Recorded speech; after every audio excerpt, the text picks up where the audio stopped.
Assalamu alaikum dear students. You are once again welcome in this offline class and today we will give you a finishing touch to this lesson, The Servant. Our today's topic is vocabulary. देखिए यहाँ आप study this sentence. Someone has to attend the meeting.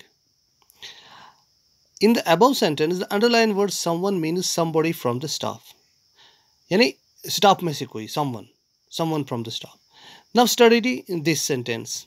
Someone of the staff has done this. In this sentence, देखिए यहाँ और यहाँ फ़र्क देखिए. यहाँ someone एक ही word है और यहाँ someone some अलग है, one अलग है. तो यहाँ इसका मतलब निकलता है. In this sentence, someone means one particular person. यानी कोई, someone has to come with me.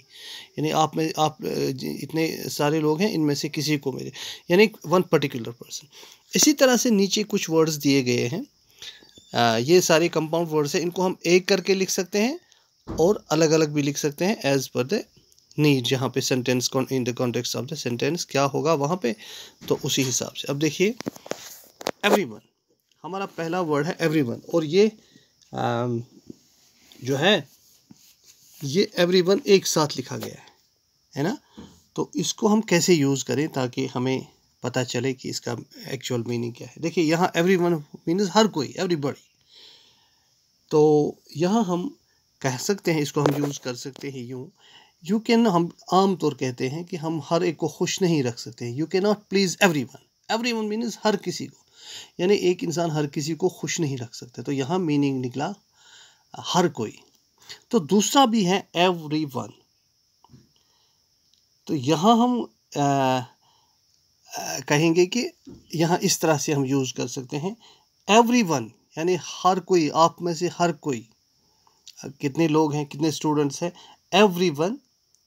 या इतनी स्टोरीज़ हैं बुक में, तो उनमें से हर कोई. Everyone story is interesting. हर कोई स्टोरी, यानी इतनी स्टोरीज़ में से हर कोई स्टोरी इंटरेस्टिंग है. इसी तरह से दूसरा वर्ड है एनीवन, सिंगल वर्ड. तो हम इसको यूँ यूज़ करेंगे, एनीवन कैन कम एंड सी मी. कोई भी आ सकता है और मुझसे मिल सकता है. तो अगर हम इस तरह से अलग से करेंगे एनीवन, तो हम कह सकते हैं you can have any one of this books. यानी मेरे पास चॉइस है बुक्स की या कहीं पे, तो हम कहेंगे you can have any one, कोई भी. तो अब इसी तरह से into, single word. The fox fell into the well, कुएं में गिर गया है. तो इनटू अलग अलग हैं. इसको हम यूँ यूज़ कर सकें, ही केम इन टू सी मी. देखिए in to see me, to see infinitive. तो टू उसके साथ दो ये वर्ड्स एक ही जगह आ गए, इन टू, लेकिन मीनिंग इसका डिफरेंट निकला. हुएवर, जो भी, यानी जो भी, इसका मतलब है जो भी. Whoever wins will get a prize. जो भी जीतता है उसको इनाम मिलेगा. फिर दूसरा है हुएवर. हु अलग है, एवर अलग है. हु मतलब कौन, एवर कभी. Who ever could escape death, कभी आज तक मौत से कोई बचा है. एवर यहाँ हम उसी कॉन्टेक्स्ट में यूज़ करते हैं. इसी तरह है इनडिफरेंट. इनडिफरेंट मीन्स बेफिक्र होना, लापरवाह होना. He is indifferent to his health. और इनडिफरेंट मीन्स मुख्तलिफ तरीके से, मुख्तलिफ. तो हम यूज़ कर सकते हैं we study in different schools. In different schools, मुख्तलिफ स्कूल्स में पढ़ते हैं. अब हमारा दूसरा है rearrange the words to form the meaningful sentences. देखिए यहाँ पे वर्ड्स दिए गए हैं जम्बल्ड, हैफेजर्ड मैनर में. तो हम उनको ऐसे अरेंज करेंगे कि एक मीनिंगफुल सेंटेंस बने, ताकि जो जब ये मतलब वो तमाम पैरामीटर्स जो है एक सेंटेंस के वो पूरा करे, तब ये मीनिंगफुल सेंटेंस बन सकता है. देखिए अब यहाँ देखिए, walked I house the through garden into.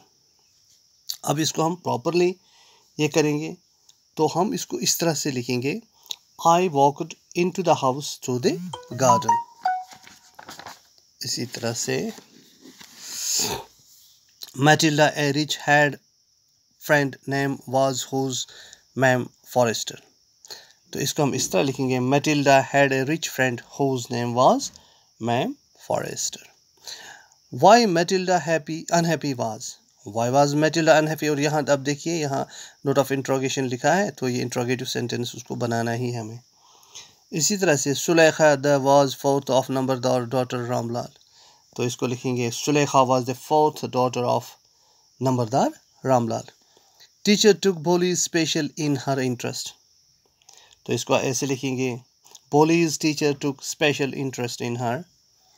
इसी तरह heart her throbbing was a new hope with and a new life. Her heart was throbbing with a new hope and a new life. Tree of a killing is a process painful. Killing of a tree is a painful process. तो बन गया meaningful. A episode curious occurred in a study.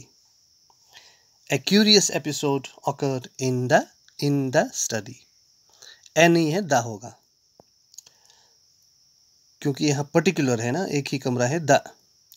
इसी तरह was a Griffin scientist lawless, Griffin was a lawless scientist.